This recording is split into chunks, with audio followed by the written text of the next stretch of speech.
The staff report that's before us tonight asks us to move forward with a moratorium based on required legal findings, which would indicate that the moratorium is intended to give us a chance to think on how to appropriately and responsibly make decisions about having marijuana dispensaries in our town.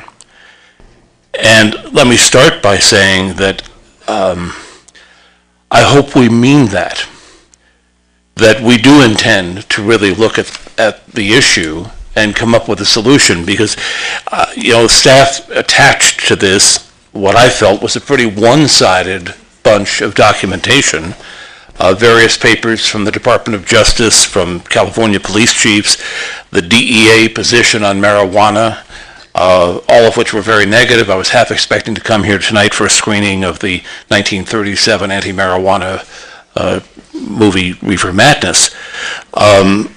It's 2012, and I think we need to honestly look at the failed drug policies of this country, and the fact that many of the problems that other cities have had with dispensaries are not because there's something inherently dangerous about the use of marijuana for medicinal purposes, but because they have to operate in a context where there is such conflict between federal law, state law, and local practice. 5 years ago, I helped officiate at the ribbon cutting of, as far as I know, the only marijuana dispensary, the medical marijuana dispensary that's ever opened in Santa Monica on Main Street near Strand.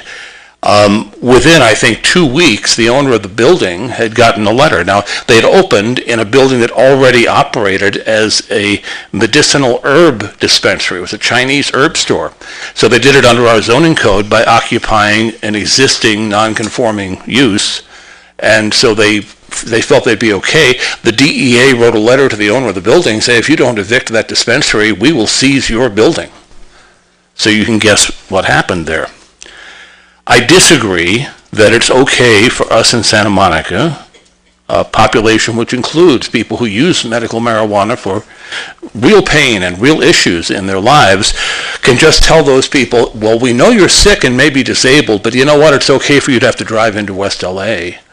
We have a medical area in town with hospitals. There could be a way that we could responsibly find a way to integrate dispensaries into the medical area of town and do them the way they ought to be done. Our adjacent city, I have to say, has made the worst possible mess out of the dispensary thing by being so indecisive. I hope that if we pass this moratorium, it'll be with the intent to really investigate the issues and be decisive. I want to speak tonight for my friend Bill Rosendahl, who apparently did a great job speaking at the LA City Council today, although he had to do so in a greatly weakened voice because of his medical condition, and he testified on how he, as a council member, uses medical marijuana and really appreciates there being a place for him to get it without having to go, too far out of his way. I don't think it's right for us in 2012 to keep our heads in the sand. It's not the 60s, it's not the 70s, it's 2012. Yes, there are challenges here, and yes, it probably does make sense for us to wait until courts sort out some of the jurisdictional issues that we can't really resolve. The courts have to decide what's going to happen there.